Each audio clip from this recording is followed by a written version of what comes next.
Britain's Foreign Secretary has said that the UK could join the US in further airstrikes against Assad's regime in Syria, though no decision has been made yet. Boris Johnson said if a request came, it would be difficult to say no.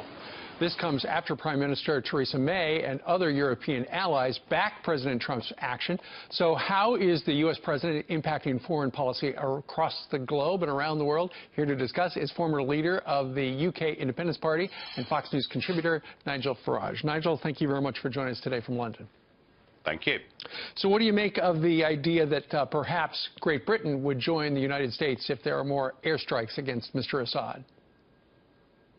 Well, I wouldn't be very keen, and I don't think the British population would be very keen. After all, you know, we've lived through the Iraq war, we've lived through the Libyan war, we've lived through the idea that we change regimes in these countries so that things become better, and actually in many cases we've seen things get worse. So I would personally not be for the British joining in with this. So you're more a diplomatic guy, and although you've got your Foreign Secretary, your Secretary of State for Foreign and Commonwealth Affairs, Boris Johnson, he called on Russia to end its blind support of Mr. Assad.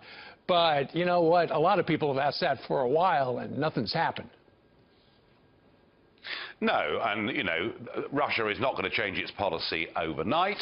That simply isn't going to happen.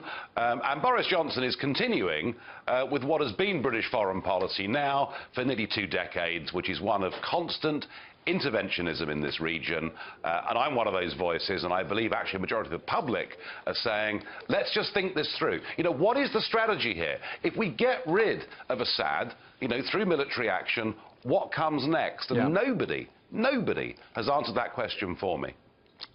Yesterday, Theresa May, your Prime Minister, called for a snap election in a number of weeks. Educate us a little bit, Nigel. What is a snap election, and what is she hoping to get out of the deal? OK, well, we normally have general elections once every 5 years or so. But prime ministers traditionally have always had the power, the prerogative, to call an election at a time of their choosing. So she's called this election for June the 8th. It's just 6 weeks away from now. And there's a little bit of work in the House of Commons to get that approved, but it will be. So we're having what we call a snap general election, you know, without much warning.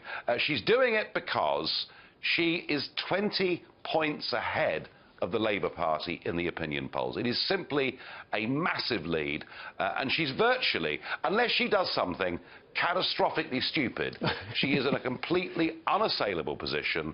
She will win the election. She will validate her position, because don't forget, she took over from David Cameron. The public never really had a chance to have a say about her. And from a political perspective, I completely understand why she's doing it. Absolutely, because ultimately she hopes to gain more seats in Parliament and then more power as well. Yeah. But what's curious, Nigel, is the fact that before the election on whether or not to exit the EU, she was against it. Now she's for it. The ultimate politician. Well, I mean, she has been against Brexit for her whole career. You know, yeah. I've appeared and argued with her. I've argued with her on television programmes on this point, and she was a staunch Remainer. She appears to be a convert, and she says she's fighting this general election because she wants to have a strong mandate to negotiate with Brussels. For the moment, the public will believe that. Who knows in a couple of years' time how they'll feel. But she, you know, she gives the impression of being a convert, yes. OK. Well, what about you, Nigel? You know, people in this country love your commentary. What about over there? Any possibility you might actually dip your toe back into politics? Well, I'm not sure right now. I'm thinking about it. I've got about another 48 hours to make my decision. I could run for the UK Parliament, but equally, I'm still the leader of a group in the European Parliament. I'm the only Eurosceptic out of 500 million people to have a front row seat in the European Parliament, where ultimately there will be a veto over the Brexit process. So I've got to weigh up, you know, how can I most influence this? Do I do it in the building behind me, or do I do it in the European Parliament? And I'll make that decision probably tomorrow. All right, well, let us know. Nigel Farage joining us from London. Sir, thank you very much.